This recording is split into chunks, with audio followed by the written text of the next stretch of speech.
Welcome back to Grace Grit and everything in between. Today's episode is deeply personal. And I thought a long time before I decided that I was going to actually record this episode today. Because we are talking about rebuilding self-trust after abuse. And I want to be honest with you from the beginning, this is one of the hardest parts of healing. Not leaving it, not recognizing it, but learning to trust yourself again.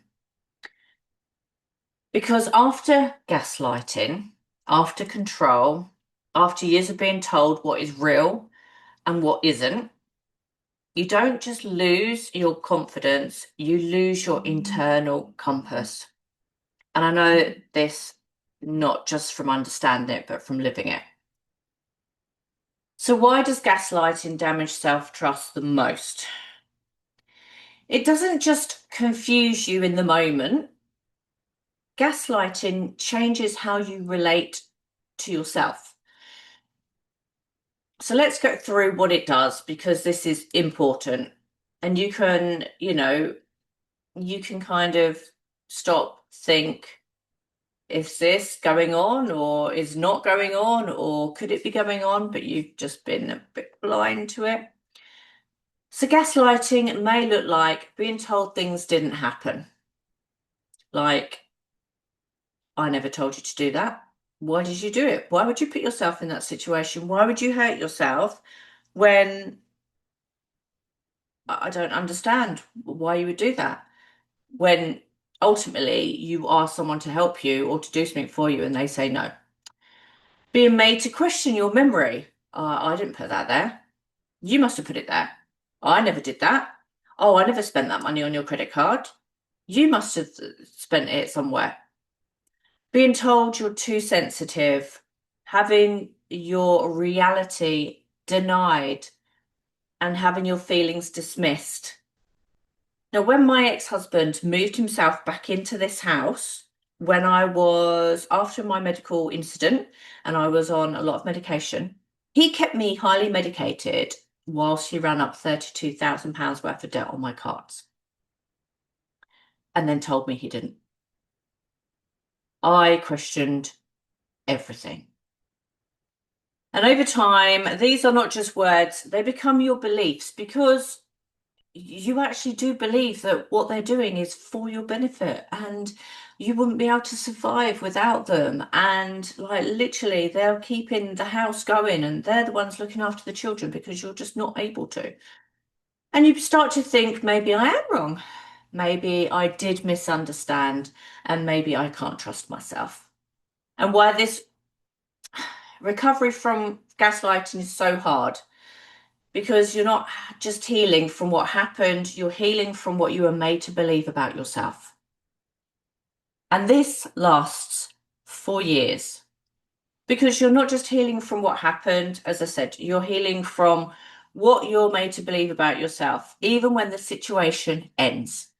The impact doesn't go away because your brain has been trained to question itself, look for threat, doubt decisions, and anticipate being wrong.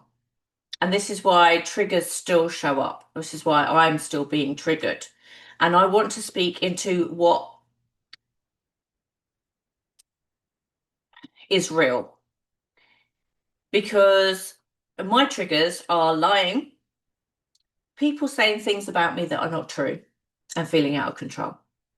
There are the three triggers that I still need to work on. And these aren't overreactions, these are learned responses from repeated experience. And my mind, I know, is trying to protect me, and your mind's trying to protect you. But it's doing it based on old information. So this is where I literally share something honestly here, and I am always honest about everything. And obviously, these podcast episodes are on things I've experienced, going through, have gone through. And I know that many are going through the same thing. I am still navigating this.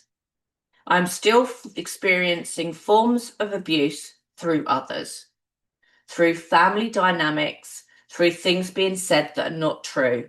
And it affects me. It triggers me because it connects back to everything I've already experienced over 27 years. And this is something I want you to hear clearly. Healing doesn't mean it never affects you again. It means you learn how to respond differently when it does. And I am still learning that. So let's talk about rebuilding, because this is where your power comes back. We rebuild self-trust in layers. Recognizing your triggers instead of judging them, observe them. This is what it reminds me of. Validate your own reality. You start saying, I know what I felt. I know what I experienced, even if others deny it. Slow your thinking. Gaslighting creates mental chaos, so you slow it down. You don't need to react immediately. You need to give yourself space. Rebuilding decision making. Start small. What do I want today? What feels right for me? And you don't need to make big decisions straight away. You can change the narrative. Instead of I can't trust myself, you begin to say I am learning to trust myself again. That shift matters. So at the moment, obviously, I'm waiting on more talking therapy. Because the last sessions I had 24 weeks, I dealt with a lot. But still, as I say, some things that are still there. So I want to say this very clearly. Talking therapy is not weakness, it is strength. Because healing from this level of experience is not something you should have to do alone. Having someone neutral, grounded, trained to help you process what you've been through can make a huge difference. This is the part many don't say. You never go back to the version of you that existed before. But that's not a loss. Because that version of you are becoming right now is more aware, more grounded, more self-connected, and that version will not tolerate the old version did. So if you take one thing from today, let it be this. You are not broken. Your trust was disrupted, and it can be rebuilt. Step by step, moment by moment, and even if you are still in it, still navigating it, still triggered at times, you are already moving forward because you're aware.